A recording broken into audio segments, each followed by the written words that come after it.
So starting with our skin color. Now, is everyone's skin color the exact same? Nope, because if you ever go down the makeup aisle, there's so many different shades, and then they can change too. Well, there are 3 different pigments, 3 things that cause you to have your skin color. Melanin, and we'll talk more about these in the next slides. Melanin, which is a pigment we make. Carotene, which is a pigment we can get from certain foods. And hemoglobin, where do we find that? In our blood. And like, so these are the 3 pigments that make our skin color the color that it is.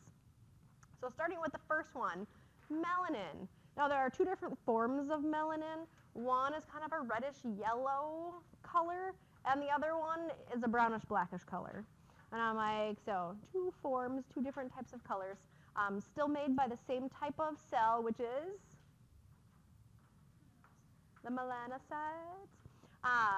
Now, your color differences in your skin depends on how much of which type of melanin is made. And so I'm like, if you make lots and lots of, I'm like, the brownish black, you're going to have darker skin. If you make none, you're going to have more pale skin, like what happens in the winter. But the interesting part is, yes, that everyone has relatively the same number of melanocytes. It just depends on how much melanin they're making. Now, when the melanocytes are triggered, now I'm like, they start to make melanin, and they migrate, this melanin pigment migrates up into the keratinocytes, and I'm like, to form these little pigment shields. And I'm like, in the nuclei, because what's in the nuclei we want to protect? We want to protect our DNA from what? UV radiation. UV radiation from the sun, and I'm like, it can damage DNA, it can cause mutations. We want to try to protect it as much as possible. So this melanin goes into the keratinocytes, and they form a little pigment shield for the nuclei to protect the DNA that's in there. Now, times, in places we see them, like we've got the melanocytes all over our body. Places where we have lots of melanin, where the melanocytes go a little crazy, if you've got freckles or pigmented moles. So if you have a mole somewhere on your body, the melanocytes got a little crazy, had a little party, and made a little too much melanin right there. You have a mole. Yay. If you have freckles, same thing. They got a little crazy, they made a lot of melanin, and now you have a dark pigment on it. Now, the sun, that UV radiation will stimulate the melanin production. And what do you get when you're in the sun? Well, if you don't burn, you get a tan. And I'm like, all that tan is increased amount of melanin that is produced. Now, because freckles are also caused by melanin, you seem to get more freckles when you're in the sun as well. And I'm like, again, you're just triggering those melanocytes to start to make more melanin. You can get a tan and you get more freckles. Now, occasionally what can happen on skin, I'm like, you get these blotches where there is no color. All of a sudden it's like, oh, the melanin's gone. What happened? And I'm like, all these blotches. Their nickname is sunspots, but they have absolutely nothing to do with the sun. It's a fungus that causes it, known as tinea versicolor. And I'm like, it's a fungal infection that actually starts to, the fungus starts to ingest the melanin. So now you have these, missing little segments of melanin, and you get these white spots on your skin. So occasionally the melanin can disappear as well. Now, another pigment is carotene. Different in spelling and complete meaning than keratin with a K. That was that waterproof protein. Keratin with a K. Carotene is a pigment. It's a yellow to orange pigment. Any guess what fruits or vegetables you may find it in? In carrots. It's like part of the word, with it missing an R. I'm like, we find carrots, and I'm like, carrots have lots and lots of carotene in them. If you eat enough carrots, will you turn orange? You will start to turn a little orangish. You had a whole house episode on that once too, and I was like, look. Now, you would have to eat carrots and other vegetables that have lots of carotene for breakfast, lunch, and dinner, and never eat anything. The most obvious places you would start to turn orange, you're generally not going to turn Oompa Loompa looking, but I'm like, is your palms, because you have that thicker skin that likes to hold on to the carotene pigment, and it is an orange pigment. Other than carrots, any guess what other vegetable has lots of carotene in it? It's orange. Squash. There's another one in the fall. Pumpkins, we carve them. Sweet potatoes, and I'm like, these are things if you eat a lot of them, like breakfast, lunch, and dinner, you eat it all the time, you will start to turn a little orange. Now, the good thing about it, one, I'm like, not that we want to turn orange, but carotene is good for us because it does, this pigment can actually get converted to vitamin A, and it's good for our eyesight, and I'm like, and it's just good for our skin. So, other than you can turn orange, it's still good for us, but it is something that can change your skin color. I was going to say, depending on much, and I'm like, yes, you can get a yellowish tinge as well between your carotene and what color your melanin is. Hemoglobin, that is in your blood. That's what gives you kind of a pinkish appearance. And when is it that you turn redder than normal? Not talking like sun. Exercise, if you're embarrassed, things like that. And I'm like, that just means you now have lots and lots of blood flow right to your skin, and you turn red. And I'm like, but the fact that you have this kind of normal pink tone to your skin, that's because you have blood supply underneath the surface of your skin. But there's some things that can happen that can make your skin turn color. The first one's known as cyanosis. Cyan means blue. It means your skin starts to turn blue. It's not a good thing. You usually see it in your fingertips, like your fingernails start to turn blue, kind of in your major extremities, around your lips it starts to turn blue. What happens is you have low oxygen in your blood supply. Now, the blood is not blue. Blood's never blue. You're not a Smurf. Your blood's not blue. It's a physics thing, and I'm like, but when your blood has really low oxygen, it turns a really, really dark red, like almost a brown. And when the light shines through the skin, the color that bounces back is blue. So it's not actually blue, it's just really dark red, it just looks blue. But when you have low oxygen in your blood, and I'm like, there's usually some type of respiratory issue going on. So if someone comes in and their lips are blue and their fingertips are blue, they've got some type of respiratory issue. And I'm like, it's one of the biggest things that causes it. Erythema. Eryther means red. So this means you start to turn red. And I'm like, things that can cause it, you have a fever, you're all red. Hypertension in your blood vessels. If you have an inflammation in any particular area, that surface turns red. If you have an allergic reaction to somewhere, you start to turn red in that area. The opposite is when you aren't red. You're like the opposite. You're as pale as possible. It's called pallor or blanching. They can be caused by anemia. What is anemia? Yeah, it's an iron deficiency. You don't have enough iron, which is part of hemoglobin. And I'm like, so you start to get a little pale.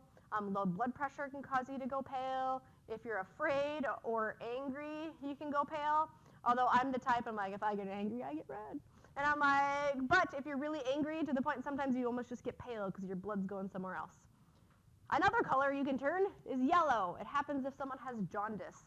And I'm like, there's some type of liver issue, and you have a yellow pigment called bilirubin that travels around through your body.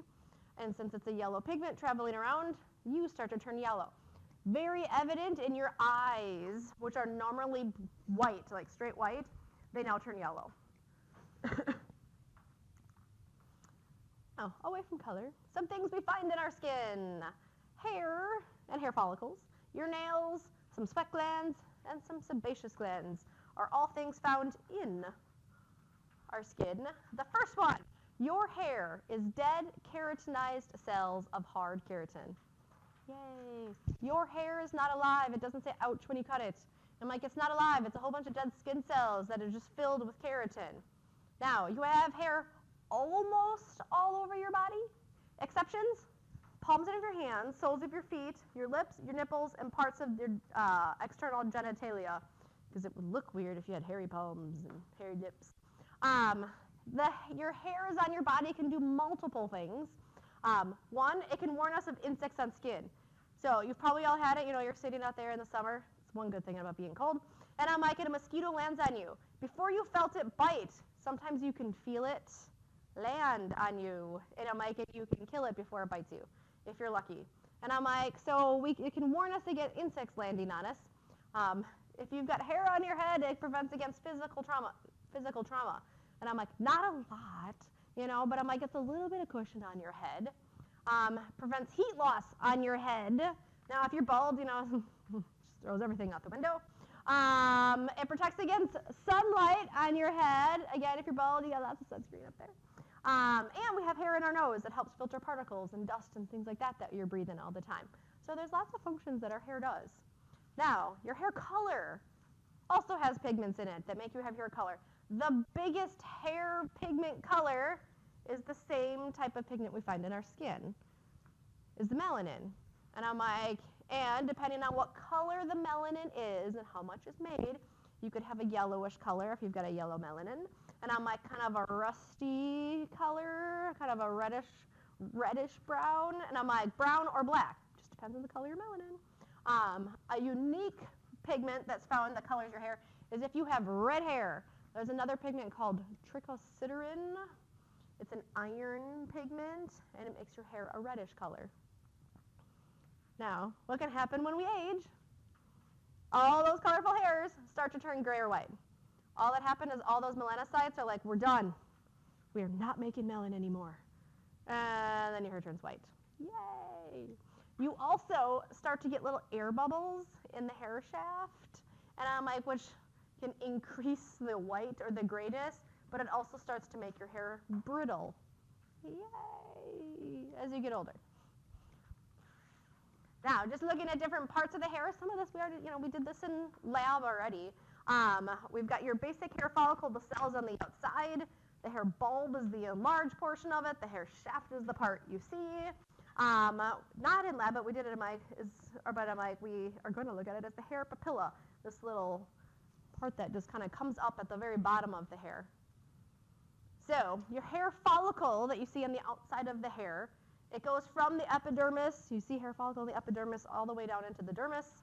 It's a two-layered wall, part of it's dermis, part of it's epidermis. At the bottom of it, you have that expanded hair bulb. Now attached to the hair bulb, we have a hair follicle receptor. And I'm like, so we've got a hair follicle receptor down here. It's called the root hair plexus as well. And I'm like, it's the fact that we have nerve endings around that bulb. That helps us with that sensory nerve ending. One hair, like if someone snuck up behind you and just tried to move one single hair on your arm, can you feel it? Yeah. You like don't even see them and they're just touching one hair. You're like, that's not the, I'm like, we can feel that because there are sensory receptors all over the end of that hair bulb. That's your sensory, in the hair follicle receptor or root hair plexus. Also in the bulb, we have hair matrix. I don't remember which side. Here's the bulb. We have hair matrix. This is the top portion that we find in the bulb. This is where you have actively dividing, mitosis, cells. Because we have to make new hair all the time. It grows. And I'm like, so it's the hair matrix that where you have cells that are growing.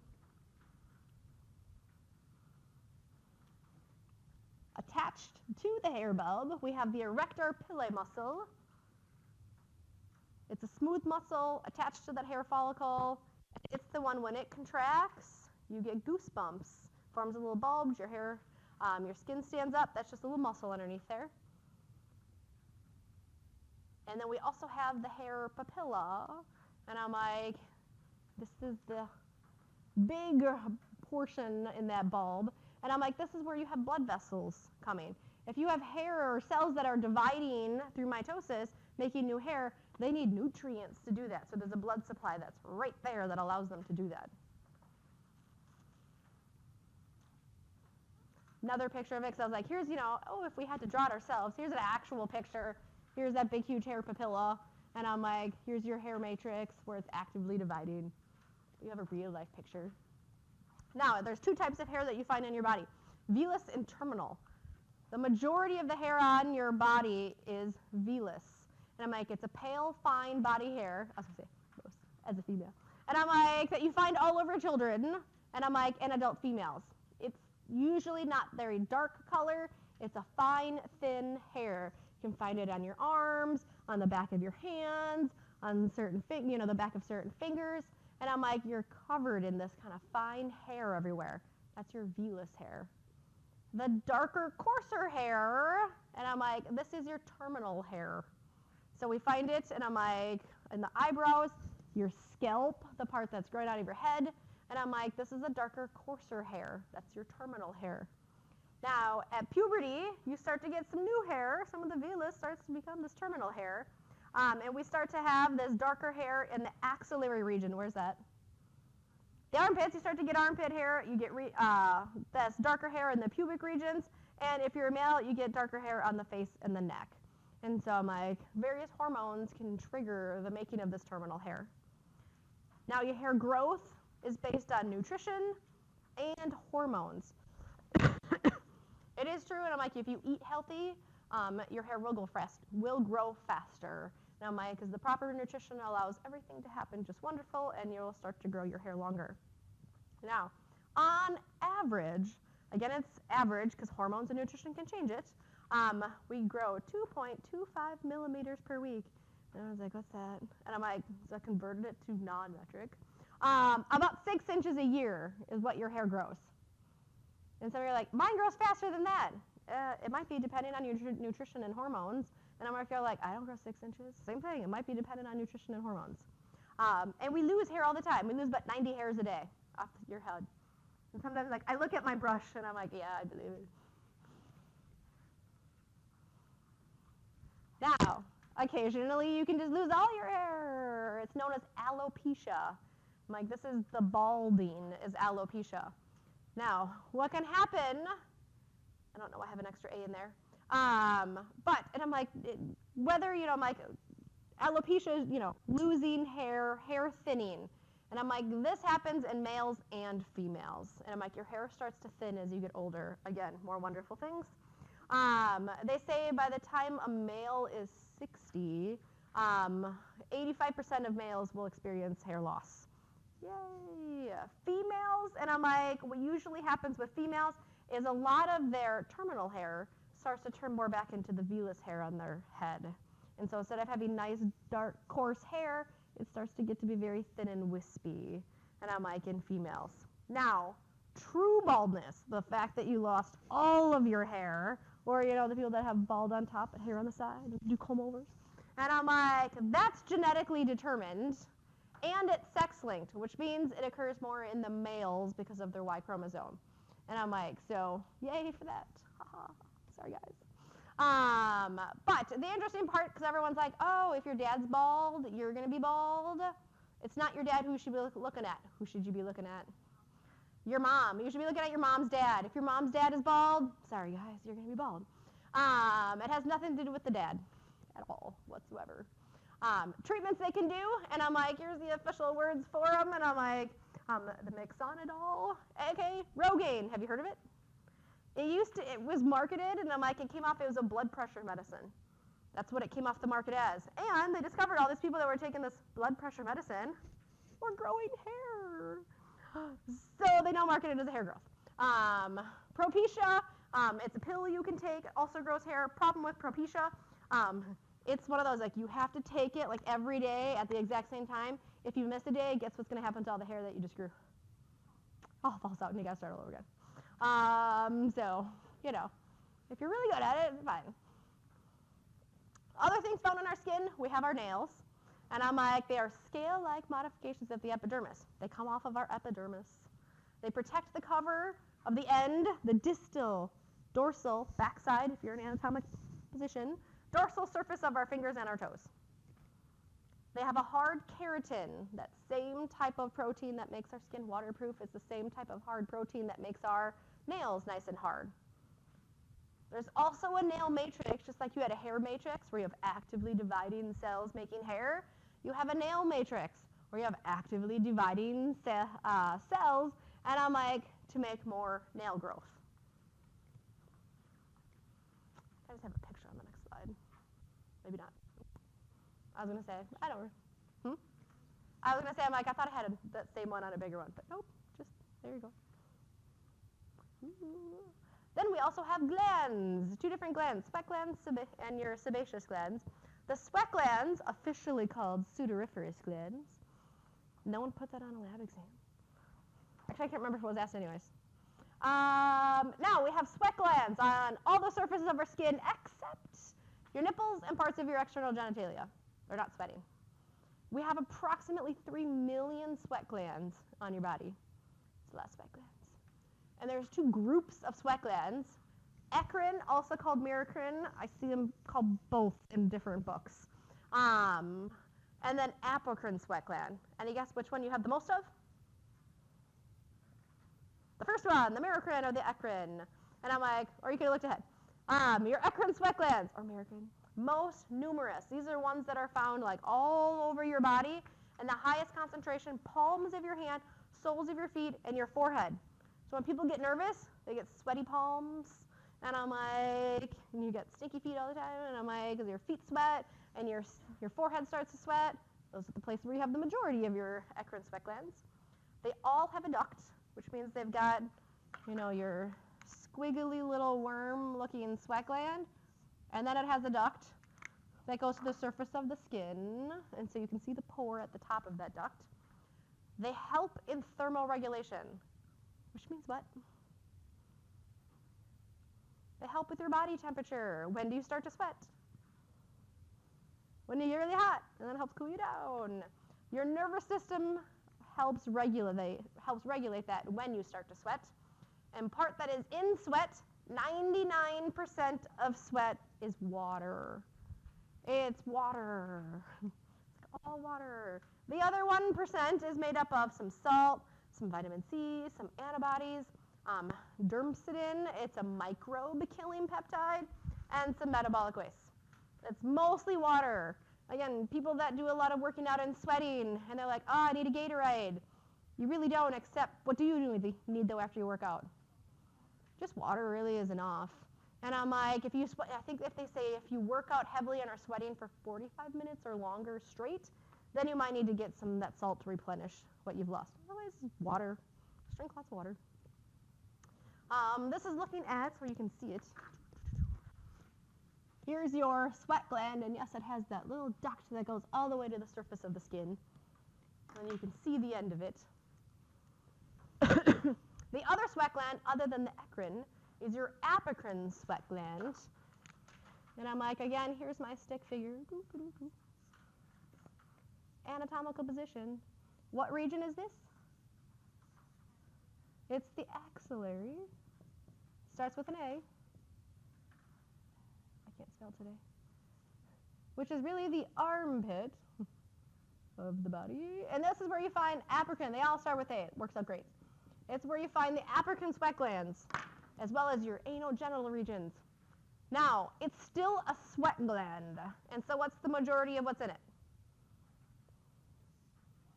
It's still mostly water. However, in these particular sweat glands, it's not just water and some salts. It also has some fatty substances mixed in with that sweat and some proteins. And so it's not just water and salt. It also has some other stuff added into it. It's thicker, and it can have a white or sometimes a yellowish color to it. This is why what can happen to the armpit regions of some of your white shirts that you love. They may start to stain yellow. That's because of these proteins that are inside of the sweat that are found just there. Now, problem is, and I'm like, when you start, I'm like, that sweat itself does not smell. It comes out non-smelly. So when you're actively sweating right away, usually not a problem. However, there are bacteria that are all over your skin, and bacteria love the proteins and that fatty substance that's in there.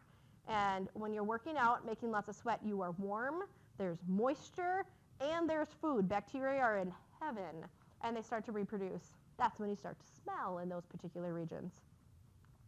Now, your Apocrine sweat glands are larger than your Eccrine. I'm like, I'll show a picture. They also have ducts, and these are ones that like to hang out right by your hair follicle. The Eccrine, if I go back, because I will. Go back. And I'm like, your Eccrine, not near your hair follicle. I don't even have a Apocrine on here. Grr. And I'm like, your Apocrine would be hanging out near your hair follicle, which is on my picture. I'm going to have to find a new picture. And I'm like, they empty in the hair follicle. Now, these Apocrine sweat glands really don't start kicking in because you're covered in the Eccrine. You don't need them.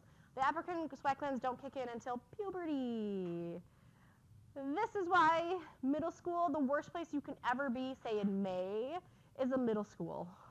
because at some point over the winter, a whole bunch of them hit puberty. They didn't know it yet. And I'm like, and then they start sweating come spring. And none of them know how to use deodorant or take a bath every day. And I'm like, but at some point, you know, they hit puberty, apocrine sweat glands start kicking in, and they start to get smelly.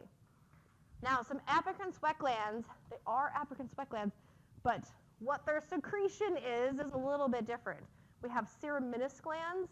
We find these particular apocrine glands in our ear canal, and their, it's not sweat, but their secretion is your earwax, the cerumen.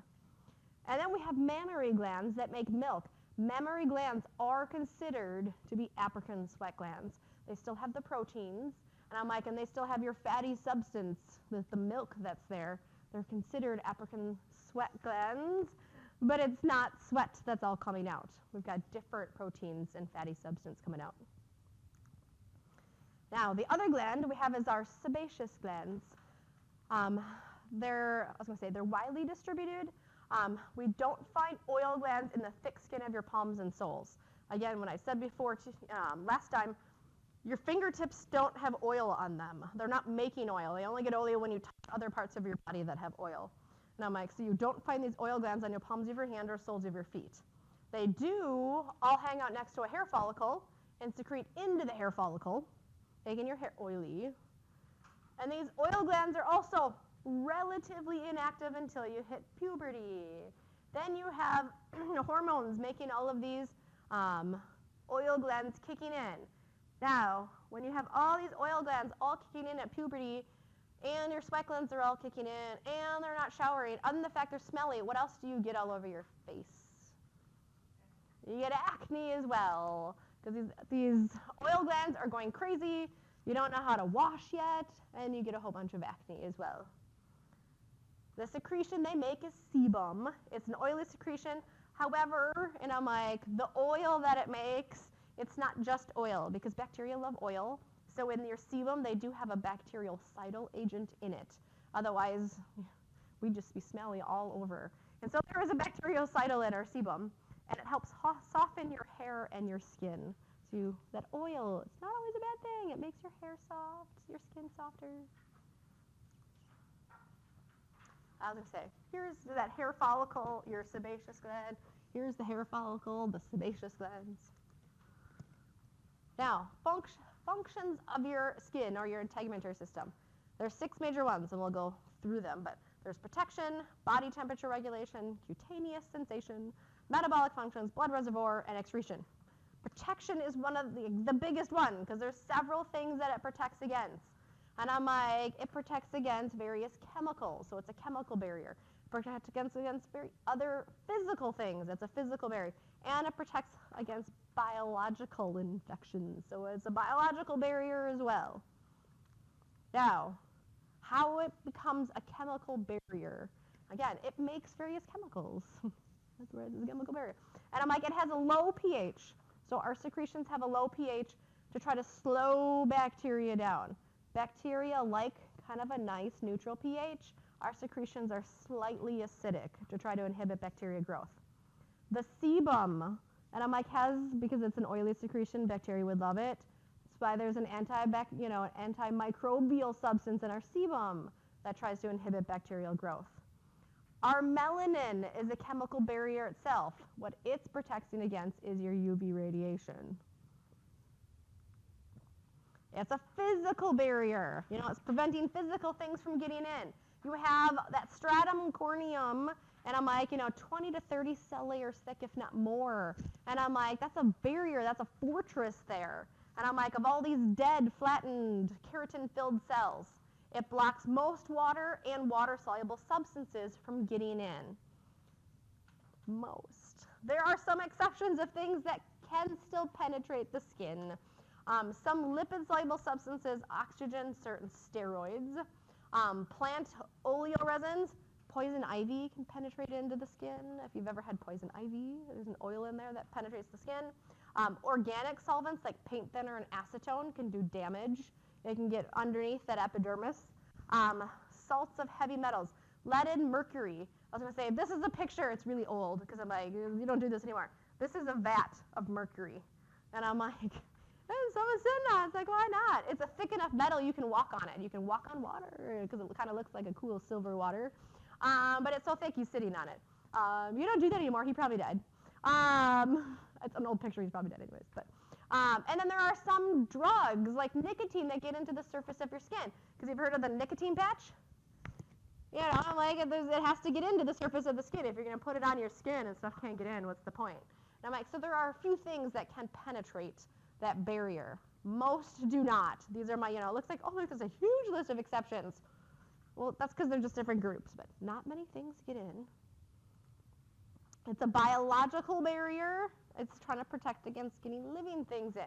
We have dendritic cells of the epidermis that are always patrolling, looking for any type of foreign microbes that may have gotten in.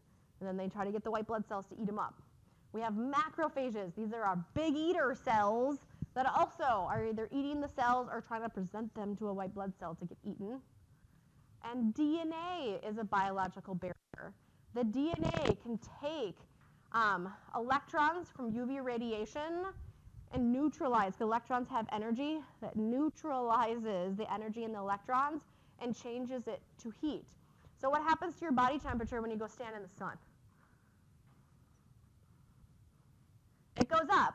Even though I'm like, if I open my window, which I'm not going to, and I'm like, just by me standing in the sun, having some, not all of the UV radiation comes through glass, but after having some UV radiation come in, I would be warmer sitting right here in sun than I would over there. However, did the temperature of the room change? Nope. But by sitting in the sun, my cells are actively taking the energy, the electrons from the UV radiation, and turning into heat. This is why if it's really hot outside, where do you go? Into the shade. And so it helps lower your temperatures. You don't want to make all that extra heat, especially if it's already hot out. Now, other functions of the skin, body temperature regulation. This has to do with all of your sweating. There are two groups or two types of sweat. We have insensible perspiration and sensible perspiration. It's all sweat, but insensible means like you don't sense it. And I'm like, because you don't feel yourself getting wet and damp and dripping everywhere. Just throughout your entire day, your sweat glands are making about 500 milliliters of sweat a day that you don't even realize it. So you have to replenish yourself with water all day long. I'm like, because you're sweating, but don't realize it because it's drying just as fast as you're sweating it. Now, if your body temperature rises, if you're working out, running, doing whatever, if it's really hot out, that's when you start to have that sensible perspiration. Your sweat gland activity increases above normal, and you start to actively see that sweat dripping off everywhere. Now, these are things, when it's hot or just kind of when you're hanging out. The opposite, if it's cold out, we're not going to sweat when it's cold. We might have some, but but you're not going to do a lot of sweating. Instead, to try to protect yourself when it's cold, your dermal blood vessels will constrict. Because we have blood supply to your skin. That's a lot of heat loss when your blood is right near the surface of the skin. So when you go outside in the cold, all your blood vessels are going to constrict to try to save that heat energy that's in that blood. And so your skin temperature is going to start to drop because we don't want any more heat loss than we have to. That's why if you've been outside for a long time on a really cold day and you touch your skin, what does it feel like? It's really cold. It's a lot of, it's a lot of wasted energy to try to keep that external skin at 98.6 degrees. Then we have cutaneous sensations. This again is we have all those little nerve endings. We can feel when bugs land on us. We can sense everything. We can detect temperatures. We can detect touch. We can detect pain. We have all these little sensory nerve endings everywhere. There's a metabolic function. The main one, there's kind of two groups, but the main one is our skin makes vitamin D. Yay, we make our own vitamin. Now it does this, they're stimulated to do this when you go into the sun. UV radiation stimulates the making of vitamin D. Now, they say it's about 10 minutes a day on average, and is enough vitamin D that you would need. Now, if there's no sun, because we went 2 weeks without sun, can you get vitamin D elsewhere? Yeah. 1, and there's, you can take multivitamin. 2, it's in milk. Like if you ever look at your milk container, it'll say with vitamin D. And I'm like, so you don't need to go in the sun. Although there are some sun tanning places that are like, ooh, come get your vitamin D. Doesn't make it healthy. And I'm like, it can take, our skin can take some cancer-causing, that's what a carcinogen is. It can take some cancer-causing chemicals, and I'm like, and convert them, and I'm like using various enzymes, it can convert them to make them a little less toxic. Not always, if you're exposing yourself to carcinogens all day long. Our blood reservoir, about 5% of our body's blood volume hangs out in the skin. You're like, that's not a lot. It's enough. I mean, 5%, that's still enough blood. And I'm like, that when you start to get cuts and things like on your skin, you can still lose a lot of blood. And then our last of the functions is excretion. We can get rid of some waste. It's not like our main way of getting rid of waste, but we can get rid of some waste, some nitrogenous waste, and some salt can get released through our skin, mostly when we sweat. We're going to end right there.